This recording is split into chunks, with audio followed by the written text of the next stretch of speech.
Hello students. हर country चाहती है कि उसके कंट्री में रहने वाले सारे सिटीजन्स एक हेल्दी एनवायरनमेंट में रहें। इस हेल्दी एनवायरनमेंट प्रोवाइड करने के लिए पॉल्यूशन फ्री कंट्री का होना बहुत ज्यादा जरूरी है, जिसके लिए टाइम टू टाइम जो कंट्रीज हैं अपने अपने स्टेप्स उठाती रहती हैं, जिसमें सबसे बड़ा स्टेप होता है रिन्यूएबल एनर्जी को अडॉप्ट करना। एक तरफ हम पॉल्यूशन को कम करने की कोशिश करते हैं और दूसरी तरफ उसको मिटिगेट भी करने की कोशिश करते हैं। यानी अगर पॉल्यूशन बढ़ रहा है तो उसका इंपैक्ट कम पड़े, प्लस में हम पॉल्यूशन बढ़ने ही ना दें। इस वजह से हमारी जो कंट्री है, स्पेशली अगर हम इंडिया की बात करें तो रिन्यूएबल एनर्जी पे खासा जोर दे रही है। कॉन्फ्रेंस ऑफ पार्टीज मीटिंग जो United nation framework convention on climate change के थ्रू होती है, उन मीटिंग्स में हर साल ये डिस्कस किया जाता है कि किस तरीके से किस कंट्री को कितना एफर्ट्स डालने चाहिए अपने रिन्यूएबल एनर्जी को प्रमोट करने के लिए।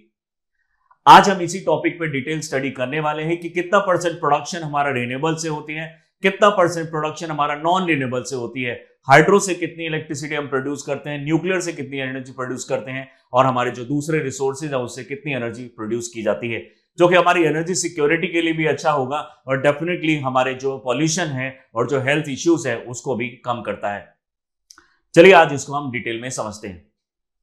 आज का हमारा टॉपिक है रिन्यूएबल एनर्जी इन इंडिया, जिसमें हम देखेंगे कि टोटल कौन कौन सी जो सोर्सेज हैं जिसपे इंडिया आज फोकस कर रहा है। हम जो अपना बजट है उसका काफी अमाउंट इसके अंदर में आज लगाते हैं और उससे हमारे जो बेनिफिट्स हैं वो क्या क्या होने वाले हैं। बात करते हैं एनर्जी प्रोडक्शन की through renewable energy. Definitely renewable energy एक ऐसी एनर्जी है जिसको रिन्यू किया जा सकते, यानी दोबारा से रिचार्ज किया जा सके। उदाहरण के तौर पे सनलाइट को हम मानते हैं कि जब तक हमारी लाइफ रहेगी एटलीस्ट तब तक तो हमारी सनलाइट रहेगी, यानी ह्यूमन तब तक रहेगा जब तक हमारी ह्यूमन की जो सनलाइट है, जो सोर्सेज है वो हमेशा बने रहेंगे। इसी तरह के सोर्सेज को हम बोलते हैं रिन्यूएबल एनर्जी। दूसरा होता है नॉन रिन्यूएबल एनर्जी, जिसको दोबारा से रिचार्ज या रीन्यू ना किया जा सके, जैसे कि कोल, जैसे कि ऑयल। तो इस तरह के रिसोर्सेज को जिसको दोबारा से रिप्लेनिश ना किया जाए, रिट्रीव ना किया जाए, उसको हम बोलते हैं नॉन रिन्यूएबल रिसोर्सेज। वहीं पे जिनको दोबारा से रिप्लेनिश किया जा सके, रिन्यूएबल रीयूज किया जा सके, उसी को हम बोलते हैं रिन्यूएबल एनर्जी, जिसमें मेनली आता है solar energy, wind energy, wave energy, geothermal energy. इस तरह की सारी एनर्जी को हम बोलते हैं रिन्यूएबल एनर्जी, जिसको दोबारा से रिचार्ज किया जा सकता है। तो renewable energy refers to the energy sourced from natural resources that are naturally replenished within a short time frame। Definitely जो रिन्यूएबल एनर्जीज होती हैं वो एक ज्यादातर नेचुरल रिसोर्सेज होते हैं, जिसकी वजह से हमें कॉन्टिन्यूस एनर्जी मिलती है और एनवायरनमेंट में पॉल्यूशन भी नहीं फैलता है। This sustainable approach to energy production not only help reduce our carbon footprint but also support a resilient energy future। Definitely resilient energy future भी बनता है इससे, क्योंकि हम एनर्जी सिक्योर भी हो जाते हैं, हमें ज्यादा सोचना नहीं पड़ेगा और हम जो डेवलपमेंट है फिर अपने बिना कुछ सोचे, पॉल्यूशन के बारे में बिना सोचे हम डेवलपमेंट को कर सकते हैं। यानी अगर हम डेवलप्ड कंट्रीज की बात करें जिन्होंने मेनली पॉल्यूशन क्रिएट किया है पिछले 100-150 सालों के अंदर में, वो डेवलप हो चुके हैं। जिन्होंने नहीं किया पॉल्यूशन वो इतनी ज्यादा डेवलप नहीं है, लेकिन आज हमें अपॉर्चुनिटी मिलती है रिन्यूएबल एनर्जी के थ्रू कि जो गरीब से गरीब कंट्री है, पुअर कंट्रीज हैं, लीस्ट डेवलप्ड कंट्रीज हैं, और वो डेवलप्ड कंट्रीज भी एक तरीके से डेवलपिंग कंट्रीज भी धीरे धीरे करके वो भी डेवलप हो सकती हैं by using the renewable energy sources, क्योंकि अब उनको पॉल्यूशन के बारे में नहीं सोचना है, हेल्थ इश्यूज पॉल्यूशन से रिलेटेड जो होते हैं उनके बारे में नहीं सोचना है, इकोनॉमिक लॉसेस हमारे कम होंगे, हमारे जो हॉस्पिटल का जो खर्चा होता है वो हमारा कम होगा। डेफिनेटली ये सारा कुछ डेवलपमेंट में जाएगा, एजुकेशन में जाएगा और बाकी चीजों में जाएगा। डेफिनेटली एक अच्छा जिसमें फायदा होने वाला है अगर हम रिन्यूएबल एनर्जी को प्रमोट करते हैं और रिन्यूएबल एनर्जी को यूज करते हैं, like our sunlight, wind energy और हमारे अदर रिसोर्सेज। बात करते हैं किस किस तरह की जो रिन्यूएबल एनर्जीज हैं हम आजकल जनरली यूज कर रहे हैं। सबसे ज्यादा यूज होने वाली जो रिन्यूएबल एनर्जी है सोलर एनर्जी, जिसमें हमने सोलर की जो एनर्जी है या फिर इंसोलेशन है, इनकमिंग सोलर रेडिएशंस, उनको हम दूसरी एनर्जी में कन्वर्ट करके, एनर्जी को स्टोर करके फ्यूचर में उसको यूज करते हैं। विंड एनर्जी बिल्कुल जो हमारी साउथ इंडियन स्टेट्स हैं, स्पेशली अगर हम बात करेंगे तमिलनाडु की, केरला की, और इधर अगर हम आगे के महाराष्ट्र और गुजरात की साइड में अगर देखें और ईस्ट साइड में अगर हम देखा जाए तो वेस्ट बंगाल, ओडिशा, ये सारी स्टेट्स के अंदर में बहुत ही हाई स्पीड की विंड चलती है जिसको हम यूटिलाइज कर सकते हैं एनर्जी प्रोड्यूस करने में। तो डेफिनेटली विंड एनर्जी एक काफी अच्छा पोटेंशियल रहता है। हाइड्रो इलेक्ट्रिसिटी, जो पानी से यानी रिवर से, रन ऑफ रिवर से जो हमारी इलेक्ट्रिसिटी जनरेट की जाती है, यानी हाइड्रो इलेक्ट्रिसिटी का जो पोटेंशियल है लगभग सिर्फ एक स्टेट की अगर हम बात करें अरुणाचल प्रदेश की, सिर्फ अरुणाचल प्रदेश से 77,000 मेगावाट इलेक्ट्रिसिटी प्रोड्यूस हो सकती है, जबकि टोटल आज जो हमारी एनर्जी रिक्वायरमेंट है वो 3,60,000 मेगावाट है। यानी 3,60,000 मेगावाट में से सिर्फ एक स्टेट 70,000 प्रोड्यूस कर सकता है, सिर्फ एक सोर्स अगर रिन्यूएबल एनर्जी का यूज करे, that is hydro energy. Overall लेकिन आज हम पूरे इंडिया में प्रोड्यूस कर रहे हैं 45,000 megawatt energy through hydro. Definitely हमें जरूरत है इसे बढ़ाने की। तो जिन जिन स्टेट्स में जिसमें रिवर का इन्फ्लुएंस ज्यादा है, पेरिनियल रिवर्स हैं, 12 महीने रिवर रहती हैं, डेफिनेटली उनमें पानी रहता है, ग्लेशियर से आता है, चाहे रेनफॉल से आता है, हमें उसको प्रॉपर्ली यूटिलाइज करना चाहिए। एक अगर हम छोटी और बड़ी रिवर को अगर हम टोटल मिला ले तो इंडिया के अंदर में 11,000 से ज्यादा रिवर हैं, जिसमें Ganga river system, Indus river system और ब्रह्मपुत्र जो रिवर सिस्टम है, और जो सबसे बड़े रिवर सिस्टम माने जाते हैं वर्ल्ड में। और हमारे जो दूसरे रिवर्स हैं, कावेरी, कृष्णा, गोदावरी, महानदी, सोन, नर्मदा, तापी, माही, लूनी, पेरियार, ये सभी रिवर से हम भी इलेक्ट्रिसिटी प्रोड्यूस कर रहे हैं आज के टाइम पे, लेकिन जरूरत है इनके पोटेंशियल को और बढ़ाने की। वहीं पे हम वेव एनर्जी की अगर हम बात करें तो कोस्टल रीजन में जो समुद्र के अंदर में वेव्स चलती हैं, जो अप एंड डाउन होते हैं, उनको हम यूटिलाइज कर सकते हैं। वहां पे टरबाइन लगा के इलेक्ट्रिसिटी प्रोड्यूस की जा सकती है। मैकेनिकल एनर्जी को इलेक्ट्रिकल एनर्जी में कन्वर्ट करके हम एक अच्छा खासा एनर्जी प्रोड्यूस कर सकते हैं through the wave energy, specially in the coastal regions. बात करें इंडिया की स्टेटस की तो at present third largest energy consuming country है हमारे वर्ल्ड में इंडिया। डेफिनेटली जिस तरीके से डेवलपमेंट इंडिया में हो रहा है, डेफिनेटली पॉल्यूशन बढ़ता जा रहा है और हमें एक तरीके से एनर्जी की रिक्वायरमेंट जो है वो बहुत ज्यादा है, क्योंकि हम डेवलपिंग फेज में हैं, हमें इनिशियली बहुत ज्यादा इलेक्ट्रिसिटी चाहिए होगी। तो India installed non fossil fuel capacity, जो फॉसिल से नहीं आते, यानी जो अर्थ के अंदर से वो नहीं निकलते हैं, फॉसिल से जो नहीं निकलते हैं, उनकी जो कैपेसिटी है वो हमने पिछले 8.5 साल में 396% बढ़ा दी है। ऑलमोस्ट 4 फोल्ड्स यानी 4 गुना हमने जो एनर्जी रिक्वायरमेंट है वो आज इससे फुलफिल करते हैं। हमारी जो नॉन फॉसिल फ्यूल्स है, लगभग अगर हम बात करें तो 209.63 गीगावाट इलेक्ट्रिसिटी की पोटेंशियल रखता है आज India through the non fossil fuels. India saw the highest year on year यानी एवरेज अगर हम लगाएं तो 9.83% का एवरेज ग्रोथ है हमारे रिन्यूएबल एनर्जी में, जो कि एक बहुत ही अच्छी बात है। इंस्टॉल्ड सोलर कैपेसिटी की अगर हम बात करें तो 30 टाइम्स बढ़ गई है। अगर हम सिर्फ सोलर पे अगर फोकस करें, अगर हम पूरे रिन्यूएबल एनर्जी पे फोकस करते हैं तो वो हमारा लगभग 4 फोल्ड 8.5 साल में बढ़ चुका है। और अगर हम सिर्फ सोलर पे बात करें तो 30 टाइम्स हमारी सोलर कैपेसिटी बढ़ चुकी है। सारा क्रेडिट जाता है गवर्नमेंट ऑफ इंडिया को, गवर्नमेंट ऑफ स्टेट्स को, जिन्होंने अपनी पूरी एनर्जी लगाई है सोलर एनर्जी को इंप्लीमेंट कराने में, and stand at near about 90 gigawatt 90.76 gigawatt as of September 2024 data. बात करें India rank fourth globally for the total renewable energy capacity के टर्म्स में। अगर हम देखें कि टॉप में जो रिन्यूएबल एनर्जी प्रोड्यूस करती है उनमें इंडिया 4th नंबर पे आता है रिन्यूएबल एनर्जी में। India has already achieved the target of 40% installed electric capacity from non fossil fuel. जो हमारी इलेक्ट्रिसिटी की जो रिक्वायरमेंट थी वो 40% हम आज प्रोड्यूस कर रहे हैं अपने नॉन फॉसिल फ्यूल से। ये हमने टारगेट बनाया था और हमने इसको अचीव भी करके दिखाया है। India rank 4th in the wind power capacity and 5th in the solar power capacity in the world. पूरे ग्लोब पे अगर देखा जाए जितनी भी कंट्रीज एफर्ट डाल रही है उसमें से 5th नंबर पे सोलर पे आते हैं और 4th नंबर पे विंड आते हैं इंडिया, यानी विंड में हम 4th नंबर पे कंट्री है। रिन्यूएबल एनर्जी कैपेसिटी की अगर हम बात करें तो हाइड्रो की जो कैपेसिटी है वो 46.92 गीगावाट की कैपेसिटी है इंडिया के अंदर में, यानी जो लगभग टोटल रिन्यूएबल एनर्जी में अगर हम कंसीडर करें तो 23.3% की कैपेसिटी ये आती है। विंड में 23.5% टोटल रिन्यूएबल का कंट्रीब्यूशन है। स्मॉल हाइड्रो का जो कंट्रीब्यूशन है 2.5% का कंट्रीब्यूशन है। बायो एनर्जी का 5.6% का कंट्रीब्यूशन है और सोलर एनर्जी आप देख पा रहे हैं 45% का कंट्रीब्यूशन है। यानी जितना भी हम रिन्यूएबल एनर्जी इंडिया में यूज कर रहे हैं उसमें से सबसे ज्यादा आता है सोलर से, उसके बाद आता है हमारा हाइड्रो से, विंड से, और उसके बाद हमारी स्मॉल और बायो जो मासेस है उससे। अगर हम टोटल कैपेसिटी की हम बात करें, रिन्यूएबल एंड नॉन रिन्यूएबल दोनों को इंक्लूड कर लें, तो आज भी सबसे ज्यादा जो इलेक्ट्रिसिटी हम प्रोड्यूस कर रहे हैं वो कोल से प्रोड्यूस कर रहे हैं, लगभग 48% के आसपास।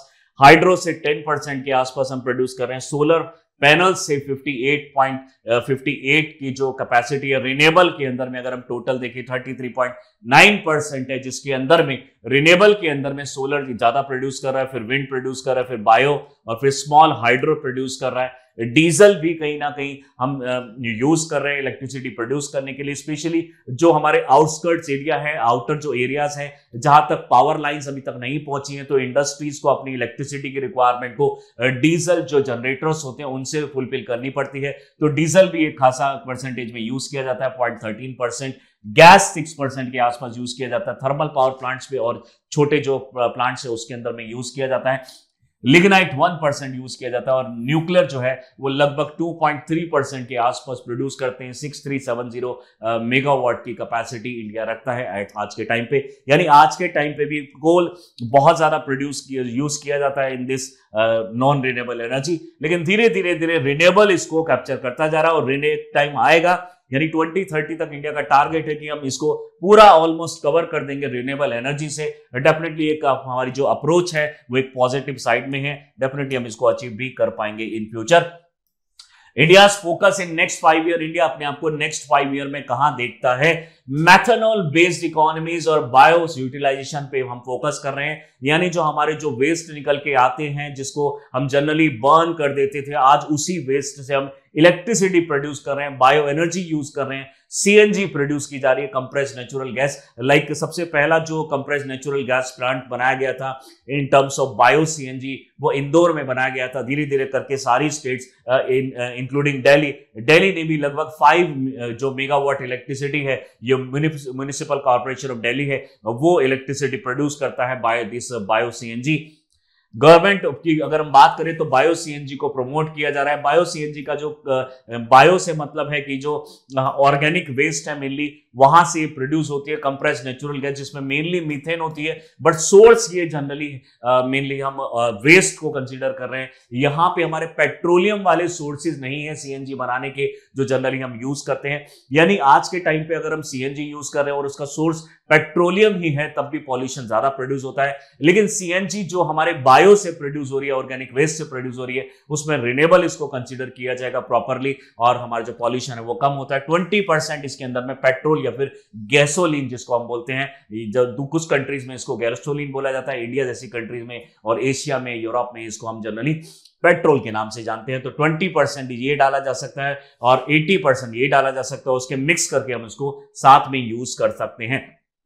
Biomass energy offer a cleaner alternative, reducing the fossil fuel reliance while providing high calorific value and being more environment friendly than the traditional biomass resources. Biomass की अगर हम बात करेंगे तो जो हमारे जो प्लांट्स रिमेन्स होते हैं, एनिमल रिमेन्स होते हैं, उनसे भी आज बायोमास एनर्जी प्रोड्यूस की जा रही है, बायोगैसेस बनाई जा रही हैं। अगर हम इसके पोटेंशियल की बात करें तो कैलोरीफिक वैल्यू इसकी काफी ज्यादा होती है। जनरली जो हमारे फ्यूल्स होते हैं जो हम कार में या फिर किसी व्हीकल में यूज करते हैं, उनकी कैलोरीफिक वैल्यू ज्यादा होनी चाहिए ताकि हीटिंग वैल्यूज हमें ज्यादा मिलती है और जो इंजन है वो जल्दी गर्म हो जाता है और जल्दी गर्म होने की वजह से उसमें ज्यादा एनर्जी प्रोड्यूस होती है, फास्ट एनर्जी प्रोड्यूस होती है।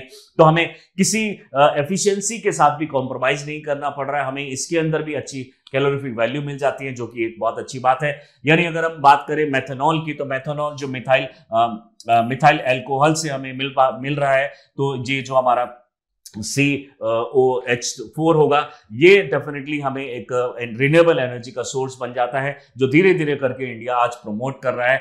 इसकी अगर हम प्रॉपर्टीज की बात करें तो एंटी फ्रीजिंग में इसको यूज किया जा सकता है, जहां पे फ्रीजिंग होने की वजह से जो प्रॉब्लम्स हो रही हैं उसको ये एंटी यानी उसके अगेंस्ट ये काम कर सकता है, सॉल्वेंट की तरह यूज किया जा सकता है और डेफिनेटली आज इसको फ्यूल की जगह या फिर हम एक तरीके से सोर्स ऑफ एनर्जी की जगह भी हम इसको यूज कर पा रहे हैं। की बेनिफिट्स की बात करें तो डेफिनेटली ये चीप है as compare to other source of energies, plus में इको फ्रेंडली है एज कंपेयर टू अदर, और हमें ये फ्रीली अवेलेबल भी है, यानी ये ऐसे सोर्सेस से नहीं मिल रहा है जो हमें इंपोर्ट खरीदना पड़ रहा है किसी दूसरी कंट्री से। इंडिया में ही प्रोड्यूस होने वाले वेस्ट से हम इसको प्रोड्यूस कर सकते हैं। डेफिनेटली हमारे लिए ये चीप टेक्नोलॉजी भी हो सकती है बट इको फ्रेंडली भी साथ में होगी।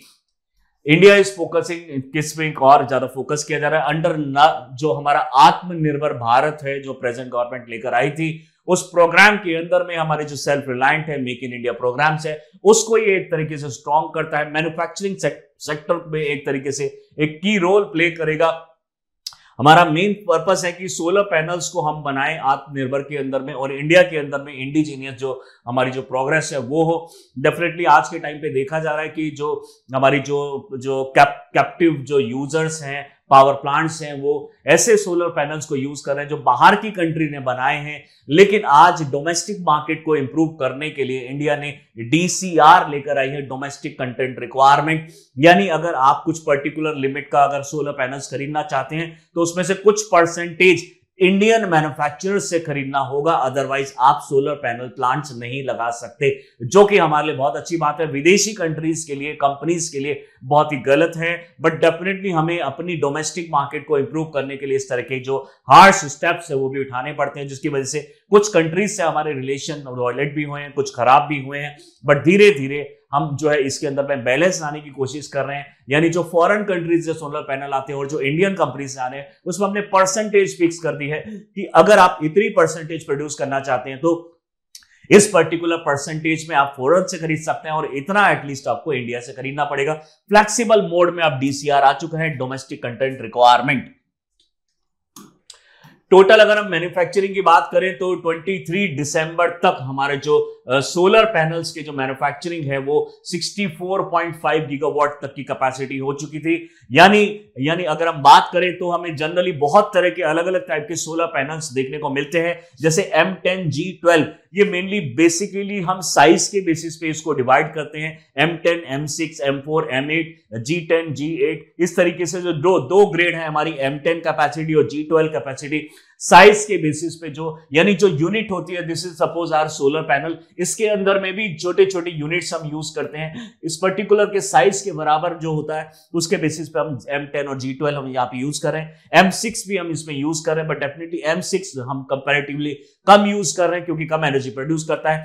M10 थोड़ा ज्यादा प्रोड्यूस किया जा रहा है, G12 भी ज्यादा प्रोड्यूस किया जा रहा है। और अगर हम बात करें पॉलीक्रिस्टलाइन और मोनोक्रिस्टलाइन, ये दोनों सोलर पैनल्स इस तरह के सोलर पैनल्स है जो बहुत ज्यादा एनर्जी आउटपुट देते हैं। यानी अगर हम रियलिटी में अगर हम देखें सोलर पैनल्स की जो कैपेसिटी होती है वो 23 से लेकर 28% तक के आसपास की होती है उसकी एफिशिएंसी। यानी जितनी सोलर एनर्जी उसने कंज्यूम किया उसका 28% तक वो उसको प्रॉपर्ली यूटिलाइज कर सकता है, उसको इलेक्ट्रिसिटी में कन्वर्ट कर सकता है। तो आज की अगर हम अच्छी एफिशिएंसी की बात करते हैं तो 28 एक अच्छी कैटेगरी में मानी जाती है, जो कि हम पॉलीक्रिस्टलाइन और मोनोक्रिस्टलाइन से ये रिसीव कर सकते हैं।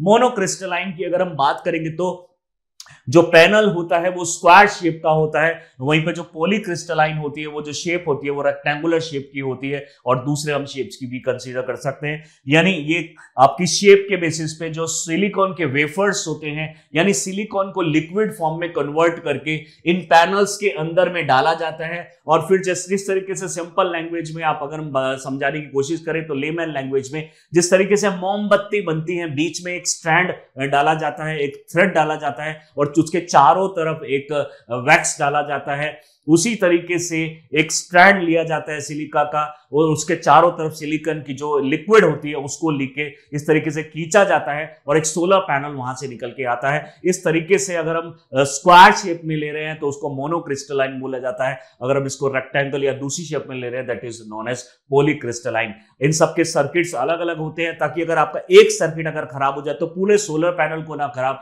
होना पड़े, यानी हम एक को रिप्लेस करके पूरे सोलर पैनल को बचा सकते हैं। इस तरह की जो टेक्नोलॉजीज है आज इंडिया में डेवलप की जा रही हैं, जो कि पहले नहीं किया जाता था, लेकिन अब थिन फिल्म के जो हमारे जो सोलर पैनल्स है उनको भी बनाया जा रहा है। परसेंटेज डेफिनेटली कम है, टॉपकॉन के जो सोलर पैनल्स आते हैं वो भी कंपैरेटिवली कम है, लेकिन जो अच्छी एफिशिएंसी प्रोड्यूस करने वाले पॉलीक्रिस्टलाइन सोलर वेफर्स हैं, मोनोक्रिस्टलाइन सोलर वेफर्स है, 55.2% तक हम मेनली इसी तरह के सोलर पैनल जो है वो प्रोड्यूस कर रहे हैं, जो कि हाईली एफिशिएंट माने जाते हैं पूरे वर्ल्ड के अंदर। इंडिया का फर्दर अगर हम फोकस की बात करें तो हाइड्रोजन फ्यूल के ऊपर भी इंडिया आज खासा प्रोसेस यानी एक तरीके से फोकस कर रहा है। हाइड्रोजन फ्यूल एक इस तरह का फ्यूल होता है जिसके अंदर में अगर हम थोड़ा डिटेल में इसको समझने की कोशिश करें तो हमारे पास दो पैनल्स होंगे, एक होगा एनोड और एक होगा कैथोड, और बीच में होती है हमारी इलेक्ट्रोलाइट्स, यानी एक तरीके से आप मान सकते हैं इलेक्ट्रोलाइट्स है जो कंडक्शन की तरह काम करेगा।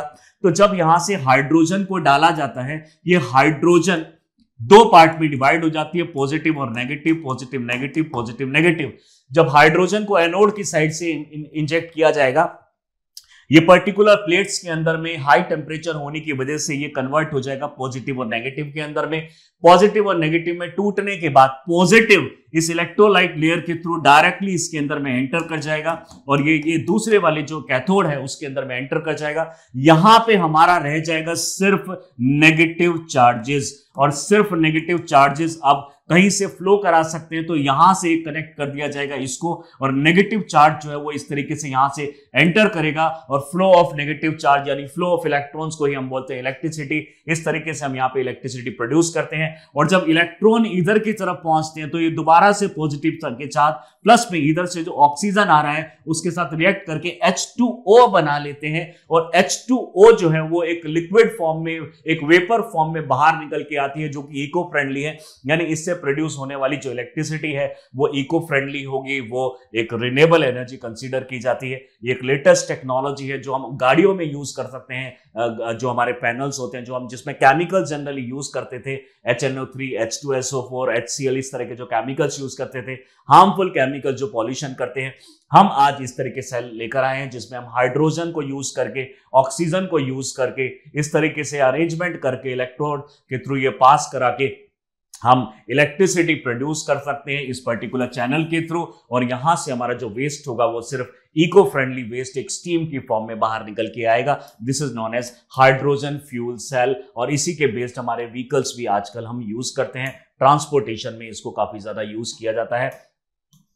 बेनिफिट्स क्या होंगे? डेफिनेटली जो प्राइवेट सेक्टर के पास एक बहुत ज्यादा अपॉर्चुनिटीज है कि अब मैन्युफैक्चरिंग सेक्टर इसमें डेवलप हो सकता है, एम्प्लॉयमेंट इसमें डेवलप हो सकता है, और डेफिनेटली एक हेल्दी एनवायरनमेंट में ये सब कुछ होगा तो ओवरऑल बेनिफिट ही होगा। लो मेंटेनेंस को दूसरे अगर टेक्नोलॉजीज के कंपैरेटिवली, फॉसिल फ्यूल टेक्नोलॉजीज के कंपैरेटिवली ये कंपैरेटिवली चीप पड़ता है, और इसके अंदर में ज्यादा मेंटेनेंस की जरूरत नहीं पड़ती है, लॉन्ग ऑपरेशनल आवर्स होते हैं। बाकी जो व्हीकल्स होते हैं, बाकी जो मशीन्स होती हैं जो फॉसिल फ्यूल के ऊपर चलती हैं, उनमें बहुत जल्दी जल्दी मेंटेनेंस चाहिए होता है। यहां पे हमारी मेंटेनेंस पावर, हमें मेंटेनेंस जो है हम बहुत कम चाहिए, लेबर कॉस्ट इसमें कम लगता है, तो डेफिनेटली ओवरऑल इसमें फायदा होगा, क्योंकि जो व्हीकल निकल के आएगा उसकी जो कॉस्ट होगी वो कम होगी। ज्यादा से ज्यादा जो लोग हैं वो अपनी गाड़ी खरीद सकते हैं, अपने व्हीकल, स्कूटी और ये सब खरीदा जा सकता है।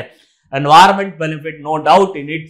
PM 2.5, पार्टिकुलेट मैटर 2.5 माइक्रोन के, पार्टिकुलेट मैटर 10 माइक्रोन के। 2.5 का यहाँ पे मतलब होता है कि जो पार्टिकुलेट मैटर्स हैं, पार्टिकुलेट मैटर का मतलब है कोई भी मटेरियल जिसका साइज 0.001 माइक्रोमीटर से लेकर 500 माइक्रोमीटर तक है।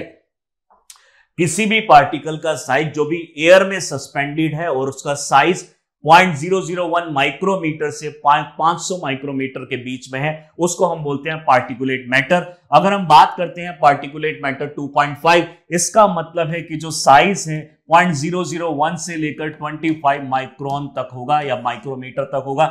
बात अगर हम करते हैं PM 10 की, तो इसका मतलब है 2.5 से लेकर 10 माइक्रोन तक इसका साइज होगा, जिसको हम यूज, जो एक तरीके से अब प्रोड्यूस नहीं होगा अगर हम रिन्यूएबल एनर्जी को यूज करेंगे, क्योंकि ये ज्यादातर फॉसिल फ्यूल से एमिट होने वाली चीजें हैं।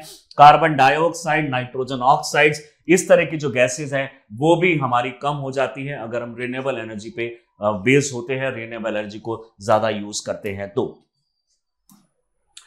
फर्दर अगर हम बात करते हैं तो हमारे जो पंचामृत के जो गोल हैं, जो हमने इंडिया ने डिसाइड किए हैं, वो हमारे फुलफिल हो जाते हैं। पेरिस एग्रीमेंट में जो हमने डिसीजन लिए हैं, INDC जो इंटेंडेड नेशनल डिटरमाइंड कंट्रीब्यूशन है, मेक इन इंडिया प्रोग्राम इससे सक्सेसफुल हो पाता है, यानी जो SDG प्रोग्राम से सस्टेनेबल डेवलपमेंट गोल्स, जो कि टोटल 17 गोल्स है, वो भी हम इजीली अचीव कर पाते हैं। Sorry. And also we can generate the employment. Definitely employment एक बहुत बड़े लेवल पे यहाँ पे जनरेट हो सकता है।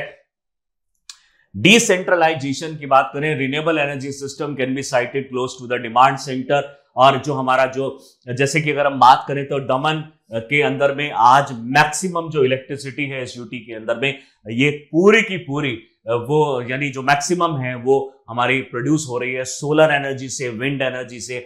और इसको बहुत अच्छा एक एग्जाम्पल के तौर पे आप लिख सकते हैं अगर यूपीएससी में इस तरह के क्वेश्चन आपके सामने आते हैं तो। डिसेंट्रलाइजेशन से इसमें सिस्टम हो सकता है और हमें अलग अलग चीजों के ऊपर डिपेंड नहीं रहना पड़ रहा है, कुछ पर्टिकुलर सेक्टर्स हैं उसी से हम ये सब कुछ कर सकते हैं। पंचामृत की अगर हम बात करें तो इंडिया ने कॉन्फ्रेंस ऑफ पार्टीज के अंदर में, स्पेशली COP26 के अंदर में, ये एक तरीके से अपना एक प्रॉमिस किया था पूरे वर्ल्ड को कि हम इतना एटलीस्ट पॉल्यूशन को कम कर देंगे, जिसको अचीव करने के लिए हमारा जो 500 गीगावाट इलेक्ट्रिसिटी पे हमें जाना पड़ेगा नॉन फॉसिल फ्यूल से यानी रिन्यूएबल एनर्जी से बाय 2030। 50% जो हमारी एनर्जी की रिक्वायरमेंट है रिन्यूएबल एनर्जी से होगी by 2030। 1 billion carbon dioxide emission जो है उसको हम कम करेंगे by increasing the forest cover, by increasing the tree cover. और ट्री कवर अगर हम बढ़ाएंगे और ये प्लांट कवर बढ़ाएंगे तो डेफिनेटली हमारा जो कार्बन एमिशन है और सिक्वेस्ट्रेशन है वो हमारा बढ़ जाएगा। कार्बन इंटेंसिटी को जो जनरली हम बातते हैं कि जो इतना कार्बन था, स्पेशली अगर हम बात कर रहे हैं तो इसको कंसीडर किया जाता था हमारे 2005 के लेवल से। तो 2005 में जो भी हमारी जीडीपी जनरेट हुई है, जिससे हमारा पॉल्यूशन भी जनरेट हुआ है, यानी पॉल्यूशन जो एमिट हुआ है उससे जो जीडीपी जनरेट हुई है उसका हमें 45% तक कम कर देना है पॉल्यूशन। जीडीपी डेफिनेटली हमारा इंक्रीजिंग ऑर्डर में ही जाएगा, बट जो पॉल्यूशन हमारे 2005 में हुआ था जीडीपी जनरेट करने के लिए, वो पॉल्यूशन हमें 45% तक कम कर देना है बाय 2030। दूसरा जो फिफ्थ हमारा जो गोल है वो नेट जीरो हमारा अचीव करना है बाय 2070। ज्यादातर कंट्रीज ने ये गोल रखा है 2070 तक नेट जीरो का मतलब है कि जितना हम एमिट करेंगे उतना हम एब्जॉर्ब भी कर लेंगे, क्योंकि ऐसा पॉसिबल नहीं है कि हम पॉल्यूशन एमिट ही ना करें, क्योंकि इतनी जल्दी हम इस तरीके से स्विच नहीं कर सकते, बट एटलीस्ट इतना कर सकते हैं कि जितना हम पॉल्यूशन एमिट करते हैं सेम हम एब्जॉर्ब भी कर लें तो हमारे लिए एक अच्छा होगा। तो डेफिनेटली ये 5 पंचामृत हमारे जो प्राइम मिनिस्टर हैं मोदी जी ने इनके बारे में बताया था और इसको प्रोक्लेम किया था कि हम ये टारगेट बहुत जल्दी अचीव करने वाले हैं bye 2030 and bye 2070।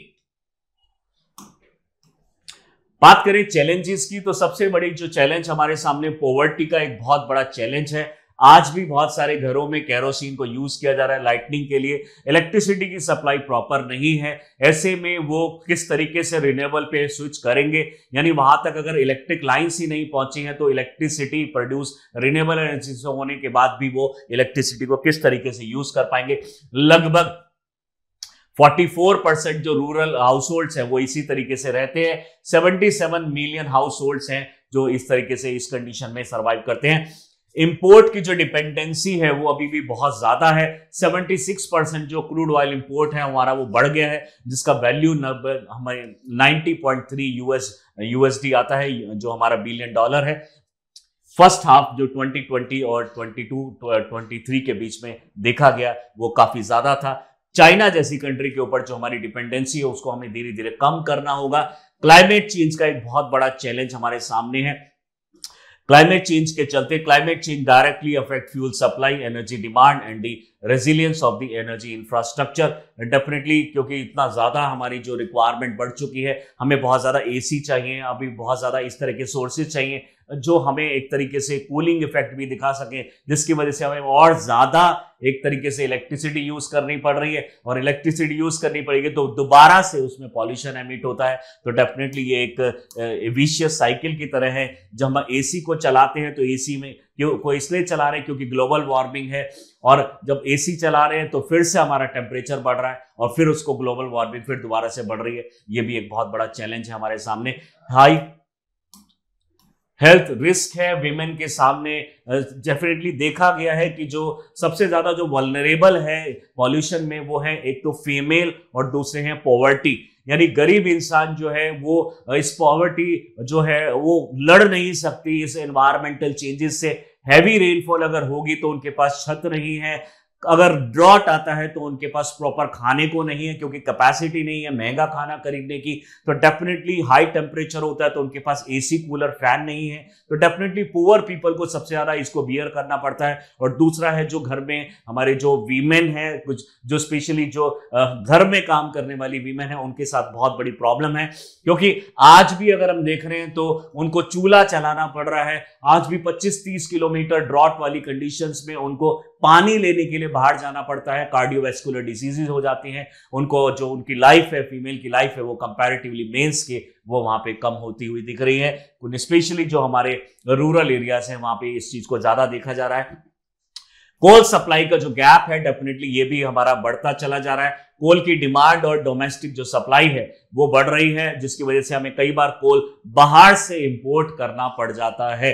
Rising energy cost, energy की जो रिक्वायरमेंट है वो बढ़ने की वजह से, इंडस्ट्रियलाइजेशन बढ़ने की वजह से इलेक्ट्रिसिटी का जो कॉस्ट है वो लगभग 3% के आसपास हर साल ये बढ़ रहा है। और यानी अगर वो 10 साल रुके तो लगभग 30% से वो बढ़ जाएगा। तो डेफिनेटली यहां भी एक खतरे की बात है। एनर्जी सिक्योरिटी के सामने एक बहुत बड़ा चैलेंज है हमारे कोल और इन सब चीज को लेके। रिन्यूएबल एनर्जी की अगर हम टोटल बात करें तो हमारे कौन कौन से मिशन चल रहे हैं। एक मिशन है नेशनल ग्रीन हाइड्रोजन मिशन, जिसमें हम हाइड्रोजन को प्रोड्यूस कर रहे हैं, जिससे हम स्पेशली ग्रीन हाइड्रोजन की हम बात कर रहे हैं। यानी अगर हम हाइड्रोजन जनरली प्रोड्यूस करते हैं वाटर को ब्रेक करके, जिसमें हमें जो वाटर होगा, वाटर को लगभग 1100 डिग्री सेल्सियस टेम्परेचर अगर हम प्रोवाइड करेंगे तो वो वाटर हाइड्रोजन में और ऑक्सीजन में डिवाइड हो जाएगा और इस हाइड्रोजन को फिर एज अ फ्यूल हम यूज करेंगे। बट मेन चीज है ये जो 1100 डिग्री सेल्सियस टेम्परेचर है, ये आप इसको कैसे प्रोवाइड करेंगे। अगर वहां पे आपने कोल से प्रोड्यूस की हुई इलेक्ट्रिसिटी यूज की तो डेफिनेटली कोई फायदा नहीं होने वाला है हाइड्रोजन का। यानी यहां पे भी हमें रिन्यूएबल एनर्जी यूज करनी पड़ेगी ताकि इसका टेम्परेचर बढ़ाया जा सके और इसको ब्रेक करा जा सके और हाइड्रोजन को यूज किया जा सके और इसमें से निकाला जा सके। This type of hydrogen in which we use the electricity source also in the renewable form is known as green hydrogen. Otherwise अगर हम ये हाइड्रोजन प्रोड्यूस कर रहे हैं बाय यूजिंग कोल या फिर दूसरे सोर्सेज से, उसको हम बोलते हैं ग्रे हाइड्रोजन। डेफिनेटली पीएम कुसुम, जिसमें गरीब जो किसान हैं या फिर जो रूरल एरिया में रहने वाले लोग हैं, कृषि वाले लोग हैं, उनके लिए सोलर पैनल्स प्रोवाइड करने के लिए गवर्नमेंट की सब्सिडी जो स्कीम है उसी को हम बोलते हैं जो प्रधानमंत्री कुसुम स्कीम। हम सूर्य घर मुफ्त बिजली योजना लेकर आए हैं प्रधानमंत्री, और ग्रीन एनर्जी कॉरिडोर्स हैं जहां पे पूरी की पूरी जो रोड है और उस पर पूरा ग्रीन एनर्जी प्रोड्यूस किया जा रहा है। PLI schemes government of India लेकर आई, जिसमें जो प्रोडक्शन लिंक्ड इंसेंटिव्स प्रोवाइड किए जाएंगे। जो भी कंपनी सोलर पैनल्स प्रोड्यूस कर रही है, रोलर रिन्यूएबल एनर्जी प्रोड्यूस कर रही है, विंड टर्बाइंस प्रोड्यूस कर रही है, उन सबको एक सब्सिडी दी जाएगी, उन सबको एक अमाउंट दिया जाएगा। स्पेशली जो ग्रीनफील्ड इंडस्ट्रीज हैं, जो नई नई इंडस्ट्रीज अभी सेटअप हो रही हैं, उनको ज्यादा बूस्टअप करने के लिए और डोमेस्टिक मार्केट को बूस्टअप करने के लिए। इस तरह के जो इंफॉर्मेटिव जो वीडियोस हम लोग बना रहे हैं उसको देखने के लिए आप लोग हमारे चैनल को सब्सक्राइब कर सकते हैं। So do subscribe our channel Chahal Academy. Thank you.